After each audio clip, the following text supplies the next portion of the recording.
নমস্কার বন্ধুরা, সুপর্ণা কিচেনে আপনাদের সবাইকে স্বাগত জানাই। আশা করছি আপনারা ভালো আছেন। আজ বানিয়েছি বেগুন দিয়ে লটি মাছের ঝালের রেসিপি। আর বানিয়েছি, ভাবলাম আপনাদের সাথে শেয়ার করি। আর আপনাদের অনুরোধ রইল পুরো ভিডিওটা দেখার জন্য। আমার এই চ্যানেল নতুন বন্ধু যদি হয়ে থাকেন অবশ্যই সাবস্ক্রাইব করে দেবেন। এখানে আমি পেঁয়াজ, আদা, রসুন, কাঁচা লঙ্কা আর টমেটো নিয়েছি। নিয়ে আমি একটা মিক্সারে বেটে নিয়েছি। এখানে আমার মাছের ঝালের জন্য মশলা রেডি। অন্যদিকে আমি 250 গ্রাম লোটে মাছ নিয়েছি। লোটে মাছে অল্প একটু লবণ, অল্প হলুদ গুঁড়া, লঙ্কার গুঁড়া আর সর্ষের তেল দিয়ে ভালো করে আমি ম্যারিনেট করে নেব। ভালো করে মাখিয়ে নিতে হবে যাতে সমস্ত মশলা মাছের গায়ে লেগে যায়। এটা আমি কিছুক্ষণ রেস্টে রেখে দেবো। অন্যদিকে আমি বেগুন সরু করে কেটে নিয়েছি। দেখুন সরু আর লম্বা লম্বা করে বেগুন কেটে নিয়েছি। অন্যদিকে কড়া বসিয়েছি। কড়া গরম এসছে, আমি বেগুনগুলো ভালো করে ভেজে নেব। এখানে ভালো করে বেগুনটা পুরো ভেজে নিতে হবে। অল্প একটু লবণ আর হলুদ গুঁড়া দিয়ে আমি যেমন বেগুন ভাজা হয় তেমনভাবে পুরো বেগুনটা ভেজে নেব। এখানে সরু আর লম্বা লম্বা বেগুন তো একটু আস্তে আস্তে নাড়াচাড়া করতে হবে, নয়তো বেগুনটা ভেঙে যাবে মাঝখান থেকে। দেখুন বন্ধুরা, এখানে আমি পুরো বেগুনটা ভালো করে ভেজে নিয়েছি। আমি একটা পাত্রের মধ্যে বেগুন ভাজা তুলে নেব। দেখুন বন্ধুরা, পুরো বেগুনটা আমি ভাজা করে নিয়েছি। ওই কড়ার মধ্যে রিফাইন অয়েল তেল দিয়েছি, একটা তেজপাতা আর শুকনো লঙ্কা আর 5 ফোড়ন দিয়ে আমি নাড়াচাড়া করে নেব। সুন্দর একটা গন্ধ বেরোটা পর্যন্ত ভেজে নিয়েছি। আমি যে মশলাটা করে রেখেছিলাম ওই তেলের মধ্যে দিয়ে দেবো।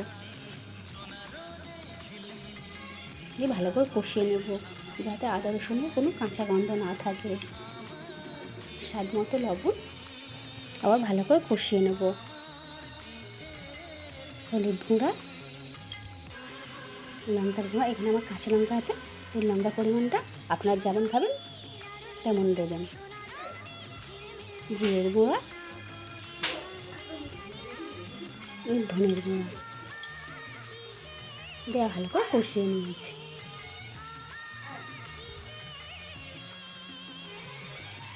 অল্প জল দিয়েছি যাতে মশলাটা নিচে থেকে ধরে না যায়। দিয়ে ভালো করে কষিয়ে নিতে হবে। আমার এই রেসিপি আপনার যদি ভালো লেগে থাকে তাহলে অবশ্যই লাইক, কমেন্ট, শেয়ার করে দেবেন। গ্রেভির জন্য অল্প জল দিয়েছি। আর লোটে মাছের জলের ভাগ থাকে তো, তাই এখানে জলের পরিমাণটা কম দেবেন।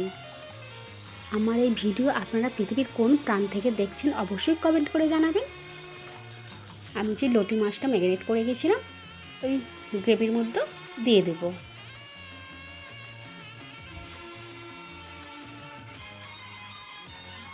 দিয়ে হালকা করে একটু নাড়াচাড়া করে নেব।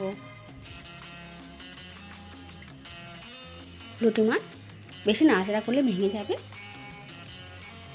তাই আলতোভাবে নাড়াচাড়া করতে হবে। আমার এই রেসিপি আপনাদের কেমন লেগেছে অবশ্যই কমেন্ট করবেন।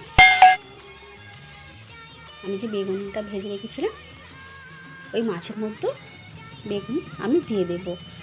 এইভাবে একবার হলেও বেগুন দিয়ে লোটে মাছের ঝাল বানিয়ে খেয়ে দেখবেন আর কেমন হয়েছে অবশ্যই কমেন্ট করবেন। এইভাবে আমি সমস্ত বেগুন লোটে মাছের মধ্যে দিয়ে দিয়েছি। দিয়ে হালকা করে নাড়াচাড়া করে নেব।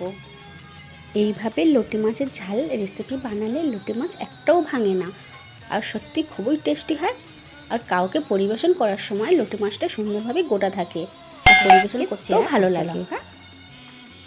দিয়েছি ওর থেকে 4টে কাঁচা লঙ্কা ছেঁড়া দিয়েছি। অল্প গরম মশলার গুঁড়া আর সর্ষের তেল, কাঁচা সর্ষের তেল উপর থেকে ছড়িয়ে দিয়েছি। দেখুন বন্ধুরা, আমার এই রেসিপি আপনাদের কেমন লেগেছে, যদি ভালো লেগে থাকে তবে অবশ্যই লাইক করে দেবেন। আর যেসব বন্ধুরা আমার এই চ্যানেলটাকে সাবস্ক্রাইব করেছে তাদের তো ধন্যবাদ। যে সকল বন্ধুরা আমার এই চ্যানেলটাকে নতুন দেখছেন এখনও সাবস্ক্রাইব করেনি তাদের অনুরোধ রইল আমার এই চ্যানেলটাকে সাবস্ক্রাইব করে দেওয়ার। আজ এই পর্যন্ত, আবার অন্য কোনো দিন অন্য ভিডিও নিয়ে আপনাদের সাথে দেখা হবে। আপনারা ততদিন ভালো থাকবেন। ধন্যবাদ।